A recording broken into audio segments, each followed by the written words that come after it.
नमस्कार, मैं हूं आशीष त्रिपाठी, आपके साथ हमारे छत्तीसगढ़ देख रहे हैं आप। और कांकेर से इस वक्त की बड़ी खबर आ रही है। मुठभेड़ में 8 लाख का इनामी नक्सली मार गिराया गया है। इनामी नक्सली कमांडर मनकेर ढेर नक्सलियों की कंपनी नंबर 5 से मुठभेड़ का पूरी जानकारी जो सामने आई, घटनास्थल से लॉन्चर की भी बरामदगी हुई बताया जा रहा है। दरअसल अलपरस और ककनार के जंगल में मुठभेड़ हुई थी और 8 लाख के इनामी नक्सली को मार गिराया गया। और ये देखिए, वहां से 8 लाख के इनामी नक्सली को लेकर आते हुए सुरक्षा बल, जो कि लगातार सर्च ऑपरेशन पर निकले हुए थे, मुठभेड़ में 8 लाख रुपए का इनामी नक्सली अब मार गिराया गया है। आपको बता दें कि जो ये पूरी मुठभेड़ हुई थी, घटनास्थल से लॉन्चर भी बरामद किया। 8 लाख के इनामी नक्सली को ढेर कर दिया गया। अलपरस के ककनार जंगल में ये मुठभेड़ हुई थी। नक्सली घटनाओं पर लगाम लगाने का जो काम सुरक्षा बलों ने शुरू किया था, वो लगातार जारी है और अब अपने अंतिम चरण में ये पहुंच चुका है। और आपको बता दें कि मुठभेड़ में 8 लाख का एक और इनामी नक्सली मार गिराया गया है। और इसके अलावा भी नक्सलियों को मौके दिए जा रहे हैं कि वो मुख्य धारा में लौटें, वे सरकार की योजनाओं का लाभ लें और मुख्य धारा में लौटें, अपने बच्चों के भविष्य को उज्जवल बनाएं। लेकिन उसके बाद भी अगर किसी की बुद्धि में ये बात न आए तो सुरक्षा बलों की तरफ से लगातार उनके लिए भी व्यवस्था की गई है। और उस व्यवस्था का एक परिणाम आपकी टीवी स्क्रीन पर आप देख सकते हैं। ये बांस के एक लट्ठे पर टंगा हुआ 8 लाख का इनामी नक्सली, जो बड़ी बड़ी योजनाएं बनाया करता था कभी, अब वो एक योजना का परिणाम हो गया है। कांकेर से ये पूरा मामला सामने आया, जहां पर लगातार, अब चूंकि आगे लोकसभा के चुनाव भी होने हैं, तो ऐसे कई नक्सलियों को उनके अंजाम तक पहुंचाने के लिए सुरक्षा बल तत्पर हैं। और आप देख सकते हैं कि काफ़ी कुछ वहां से बरामदगी हुई है। मसलन नक्सलियों की जो ड्रेस उनकी रहती है, या उनके पास जो इलेक्ट्रॉनिक इक्विपमेंट्स हैं, चाकू, छुरी, बंदूक, और यहाँ तक कि एक लॉन्चर भी यहाँ से बरामद हुआ है। 8 लाख का इनामी नक्सली, जिसे कि सुरक्षा बलों ने बहुत समझाया, लेकिन वो उसकी समझ में नहीं आया और फिर उसे अंजाम तक पहुँचाया। 8 लाख के इनामी को, और आप ये देखिए तस्वीरों में, एक रेडियो और वायरलेस रेडियो के साथ साथ वहाँ पर कई तरह के स्क्रू ड्राइवर्स, शार्प नाइफ, ये सब सामान उसके पास से बरामद हुआ है। खेम नारायण हमारे सहयोगी इस वक्त हमारे साथ जुड़ गए। खेम नारायण, बड़ी कामयाबी सुरक्षा बलों के लिए, और लोकसभा चुनाव से पहले यूं भी साफ सफाई की बहुत जरूरत है। जी बिल्कुल, देखिए कांकेर के में पुलिस जवानों को कल एक बड़ी सफलता मिली है। और जैसा कि बताया जा रहा है कि कंपनी नंबर 5 जो नक्सलियों की एक बड़ी कंपनी है और वो उस क्षेत्र में काफी दिनों से सक्रिय है, उसके एक बड़े लीडर राजू सलाम की वहां पर उपस्थिति की खबर जो है सर्चिंग पार्टी को मिली थी। उसी के तहत सर्चिंग अभियान चलाते हुए जवान जब आगे बढ़ रहे थे, तो वहां पर घात लगाए बैठे जो नक्सली है वो उन पर फायरिंग कर दिया। और जवाब में जो है कल बड़ा नक्सली कमांडर मुनकेर को मुठभेड़ के बाद जब सर्चिंग की गई, तो वहां से जो है कई हथियार और भारी मात्रा में नक्सलियों के सामान वहां से बरामद किए गए हैं। जी बहुत शुक्रिया आपका इस पूरी जानकारी के लिए। चलिए बढ़ते हैं आगे, और अब छत्तीसगढ़ में कुछ राजनीतिक खबरों की बात करें तो कल छत्तीसगढ़ में कांग्रेस अपने उम्मीदवारों का ऐलान कर सकती है। दरअसल प्रदेश अध्यक्ष दीपक बैज ने बड़ा बयान दिया और कहा कि कल सीईसी की एक महत्वपूर्ण बैठक होने वाली है और छत्तीसगढ़ सहित कई राज्यों में चर्चा होनी है और कल शाम तक लिस्ट जारी हो सकती है छत्तीसगढ़ में कांग्रेस पार्टी के लोकसभा चुनाव के प्रत्याशियों की। और आपको बता दें कि कांग्रेस की लिस्ट आ सकती है, इस पर जानकारी दीपक बैज ने दी। और क्योंकि सीईसी की बैठक है, मैं समझता हूं जो बाकी ऐसे नाम छत्तीसगढ़ के 5 नाम अभी शेष हैं, उनमें मुझे लगता है कल चर्चा होने के बाद कल शाम तक संभवतः ऐलान हो जाएगा। और आप सुन रहे थे दीपक बैज, जो कि छत्तीसगढ़ के कांग्रेस पार्टी के प्रमुख हैं, और उन्हें जो आप सुन रहे थे ये दरअसल प्रतिक्रिया एयरपोर्ट के बाहर ली गई है। वहाँ से वो दिल्ली के लिए संभव है कि रवाना हुए हैं। रायपुर से हमारे सहयोगी युगल तिवारी इस वक्त जुड़ गए, उनसे बात करेंगे। युगल, क्या छत्तीसगढ़ से दिल्ली के लिए रवानगी हुई है दीपक की, और क्या मीटिंग कोई होनी है, क्या कुछ डिटेल्स मिल पा रही है? जी देखिए, जो नामों का पैनल है वो तय हो चुका है। अब सिर्फ औपचारिकता ही है कि जितने जल्दी हो सके कांग्रेस इन नामों का ऐलान कर दे, और अगर नाम का ऐलान नहीं होता है तो कांग्रेस को नुकसान हो सकता है। प्रचार प्रसार का जो काम है वो नहीं हो पा रहा है। 6 सीटों पर जहां उम्मीदवार उतारे जा चुके हैं वो अगर सघन जनसंपर्क अभियान में लगे हुए हैं। अलबत्ता बीजेपी को टक्कर दे पाना मुश्किल होगा, क्योंकि बीजेपी ने पहले ही अपने प्रत्याशियों के नामों का ऐलान कर दिया है। सभी 90 विधानसभा में चयनित करके चुनाव को बीजेपी ने चुनाव कार्यालय भी खोल लिए हैं, और वो जो मनोवैज्ञानिक तरीके से बढ़त बनाए हुए हैं। लेकिन कांग्रेस अभी भी 5 नामों पर जो अटकी हुई है, और जैसे ही सूची आएगा उसके बाद जो प्रचार प्रसार है वो तेज हो पाएगा। तो ये कहा जा सकता है आज फाइनल पूरी तरह से हो जाएगा, और कल उम्मीद है कि कांग्रेस अपने जो बचे हुए जो सूची है उसके नामों का ऐलान है कर दे। दीपक बैज जो पीसीसी चीफ है उन्होंने भी इस बात का संकेत दिया है कि संभवतः कल नाम का जो ऐलान है वो हो सकता है। अब जितना देरी नाम के ऐलान में होगा उतना नुकसान जो कांग्रेस को उठाना पड़ सकता है लोकसभा चुनाव में। जी स्वाभाविक है, और चूंकि अभी कुछ सीटों पर नामों का ऐलान किया जाना है। दीपक बैज कुछ मीटिंग का जिक्र कर रहे थे, वो मीटिंग दिल्ली में होनी है, क्या दीपक बैज भी उस मीटिंग में अपेक्षित हैं? जी बिल्कुल, देखिए बिना पीसीसी चीफ के और वरिष्ठ नेताओं के बिना मौजूदगी में नामों का ऐलान सहमति नहीं हो पाता है। तो ये कहा जा सकता है कि दिल्ली में उस बैठक में शामिल होगी। जो नाम का जो पैनल जो बनाना था वो फाइनल हो चुका है। किसी तरह से जब नामों की घोषणा होगी तो उसमें किसी तरह के संशय की स्थिति नहीं होगी, और जैसे भी कांग्रेस में एक परिपाटी है कि सूची आती है के बाद जो प्रत्याशी हैं वो जाते हैं। तो ये कहा जा सकता है कि अब एक फाइनल जो टच है, फाइनल मीटिंग है वो होगा, और औपचारिकता ही कही जा सकती है। उसके बाद नामों का ऐलान कर दिया जाएगा। लेकिन जितना भी आशीष नाम के ऐलान करने में देरी होगी, कांग्रेस को भी उसका नुकसान हो सकता है। विधानसभा के चुनाव में जिस तरह से अपेक्षित जो रिजल्ट कांग्रेस के जो अपेक्षा के अनुसार रिजल्ट नहीं आए, कांग्रेस को उम्मीद थी, भरोसा था कि कम से कम 65 का पार होगा। लेकिन उलट जो जनता ने, मतदाता ने बीजेपी को मैंडेट दिया है। तो ये कहा जा सकता है कि जितना विलंब होगा तो उतना नुकसान कांग्रेस को ही होगा। ये बात दीपक बैज से ज्यादा बेहतर कांग्रेस पार्टी के आलाकमान को संभवतः और कोई समझा न पाए। युगल, दीपक बैज पर ही अगला सवाल आपसे मेरा रहेगा, लेकिन इस बीच चलते हैं दिल्ली। अशरफ हमारे सहयोगी जुड़ गए हमारे साथ। अशरफ, मीटिंग होनी है, मीटिंग के बारे में क्या डिटेल्स मिल पा रही हैं? चूंकि छत्तीसगढ़ और मध्य प्रदेश की अभी बहुत सी लोकसभा सीटें प्रतीक्षा में हैं कि आखिर कांग्रेस पार्टी का यहां से कौन उम्मीदवार हो। आशीष, देखिए छत्तीसगढ़ में अभी तक कांग्रेस ने सिर्फ 6 सीटों पर अपने उम्मीदवार घोषित किए हैं, 5 सीटों पर अभी भी बाकी है, जबकि भाजपा ने एक ही झटके में 11 सीटों पर अपने उम्मीदवार घोषित कर दिए थे और अब चुनाव की भी घोषणा कर चुके हैं।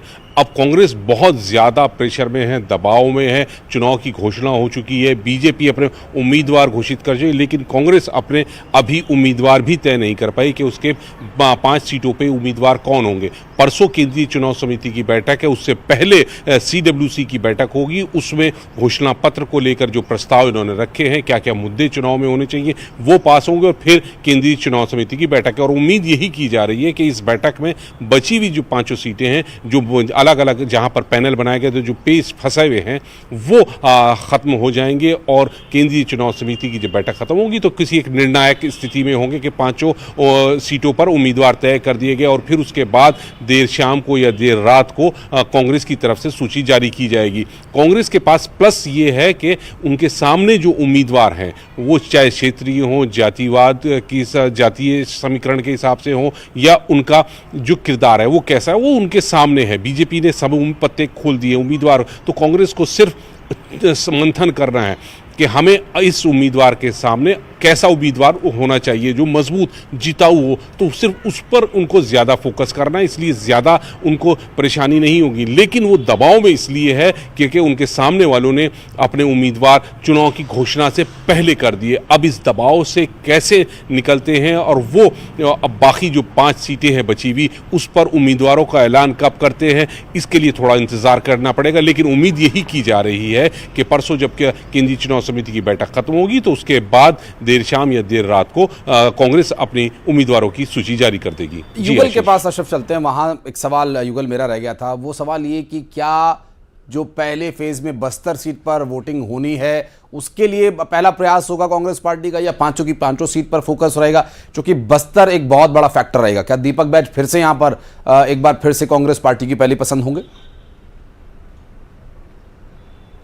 जी बिल्कुल, देखिए अब कांग्रेस के पास आशीष बिल्कुल भी समय नहीं है और खास करके बस्तर है। अगर एक सीटों पे घोषणा अगर कांग्रेस करती है, बाकी 4 को अगर पेंडिंग रखते हैं तो कांग्रेस के लिए मुश्किलें होगी। बगावत ऐसे में बिल्कुल, और इस बगावत से बचना और इस मुश्किलों से बचना कांग्रेस पार्टी के लिए चुनौतीपूर्ण होगा। बहुत बहुत शुक्रिया आपका इस पूरे मामले पर जानकारी देने के लिए।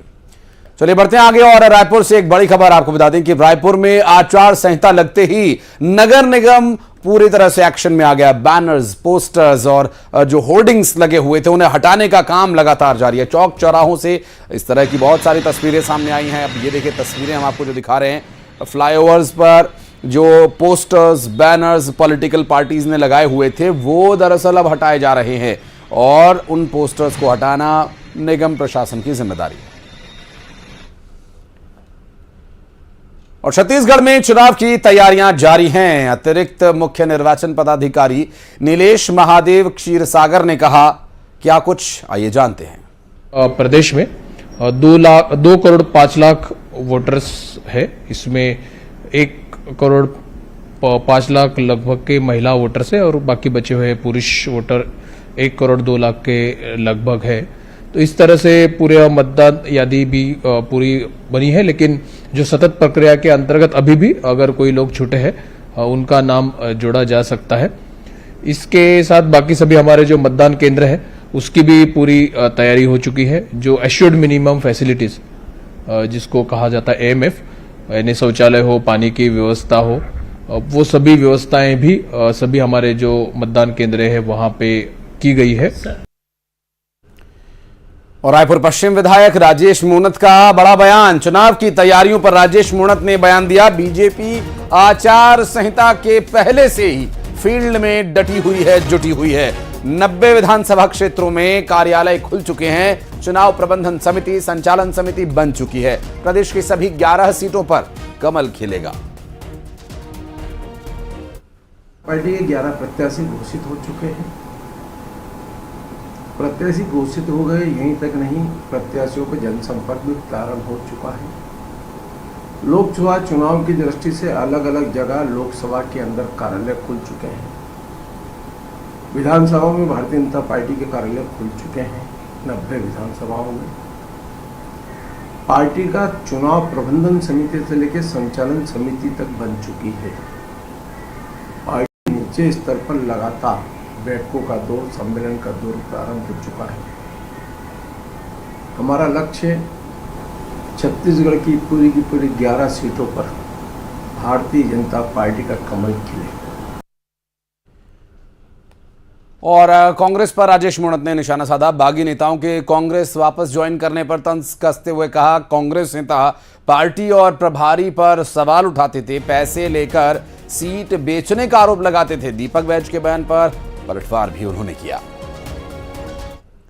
सीटें घोषित कर पा रहे, सीटें घोषित नहीं कर पा रहे, गुटबंदी तक कांग्रेस में है। कल तक विधानसभा चुनाव हारने के बाद में यही कांग्रेस के नेता लोग कांग्रेस के नेतृत्व पर सवाल उठाते थे, उनके प्रभारी के ऊपर सवाल उठाते थे। यही लोग कांग्रेस के नेताओं पर आरोप लगाते थे कि पैसा लेके टिकटें दे दी है। आज यही वापस, तो स्वयं अपनी पार्टी का चिंतन कांग्रेस पार्टी। और कांग्रेस प्रदेश अध्यक्ष दीपक बैज का बड़ा बयान। लोकसभा चुनाव का बिगुल बज चुका है। छत्तीसगढ़ में 3 चरणों में चुनाव होना है। नए बदलाव के साथ देश में नई सरकार बनेगी। किसान, युवा, महिलाओं में नई क्रांति आएगी।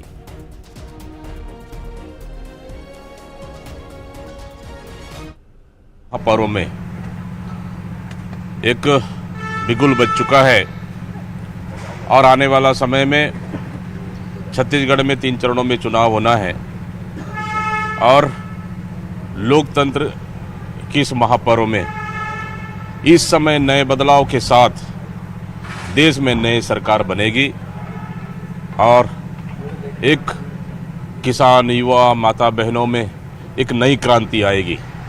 तो निश्चित रूप से और हमारे जो घोषित हुए 6 प्रत्याशी उनको भी बहुत बहुत बधाई और शुभकामनाएं।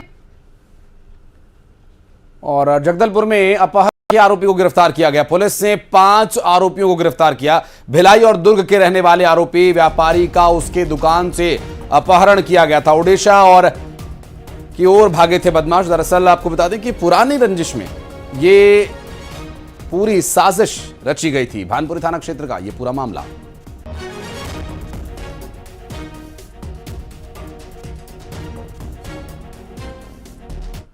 व्यापारी के यहाँ से सूचना हमको मिली थी कि कुछ लोग आए हैं, उनके साथ में थोड़ी मारपीट करके उनको गाड़ी में बिठाया गया और उसके बाद गाड़ी को जगदलपुर की तरफ वहाँ से ले जाया गया था। तत्काल सूचना मिलने पर हम लोगों ने घेराबंदी की, नाकेबंदी की पूरे नेशनल हाईवे पे और हम लोगों को जगदलपुर से थोड़ी पहले हम लोगों को उस गाड़ी को इंटरसेप्ट करने में सफलता मिली।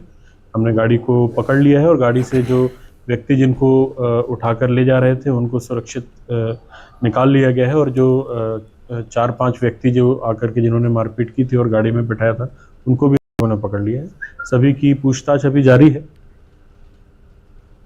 और रायपुर में पेट्रोल पंप पर बड़ी लापरवाही देखने को मिली, जहां एक स्कूटी में पेट्रोल डलवाने के दौरान पेट्रोल डालने वाले नोजल का पाइप देखिए किस तरह से फटा, फवारा पेट्रोल का निकला और कोई बड़ा हादसा हो सकता था। यहां पर आसपास जो लोग खड़े थे जो पाइप के साथ उसका वीडियो बना रहे थे, दिखा रहे थे कि देखिए पाइप किस तरह से सड़ चुका है पूरी तरह से।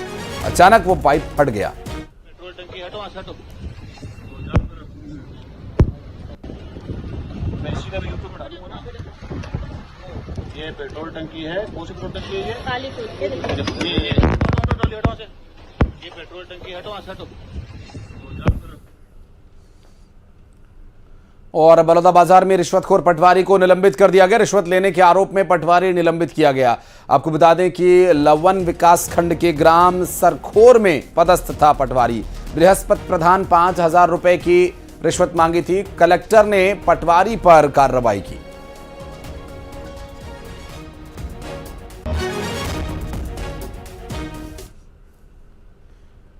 और जशपुर में हाथी के हमले में मौत का एक मामला सामने आया। दरअसल शादी से वापस अपने घर लौट रहे एक शख्स पर हाथी ने हमला कर दिया और उस शख्स की मौत हो गई। हाथी के हमले में ग्रामीण की मौत से पूरे गांव में सनसनी है और एक अन्य व्यक्ति था वहां पर मौजूद जिसने भागकर किसी तरह से अपनी जान बचाई। ये बगीचा वन परिक्षेत्र के पसिया का मामला बताया जा रहा है।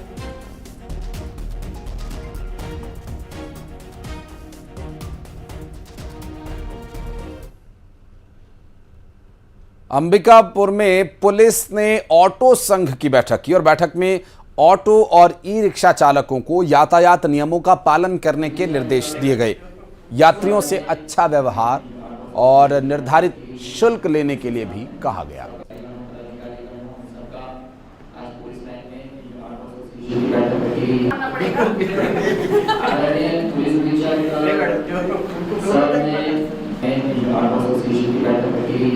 पुलिस के साथ में सरकारी पदाधिकारी सबका आज पुलिस लाइन में जो आर्म एसोसिएशन की बैठक।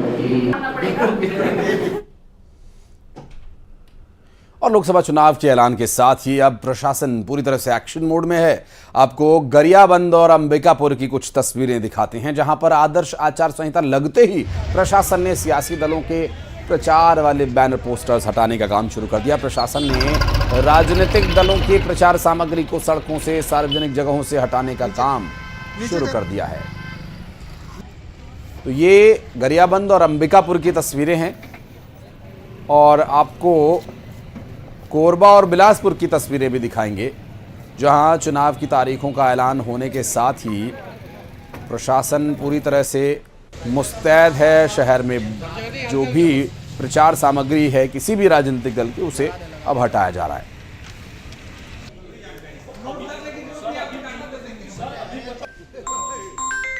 लोकसभा चुनाव के ऐलान के साथ ही पुलिस ने फ्लैग मार्च भी निकाला। आपको बता दें कि रायपुर और कोंडा गांव में, जहां शहर में शांति सुरक्षा बनाए रखना जवानों की जिम्मेदारी है और इसे सुनिश्चित करना, लोगों तक इसका संदेश पहुंचाना, यह मकसद था इस फ्लैग मार्च का। रायपुर और कोंडा गांव से तस्वीरें सामने आई और ये तस्वीरें आदर्श आचार संहिता लागू होने के बाद छत्तीसगढ़ में देखने को मिली। और अब बढ़ते हैं आगे, फटाफट अंदाज में 20 बड़ी खबरें आपको दिखाते हैं।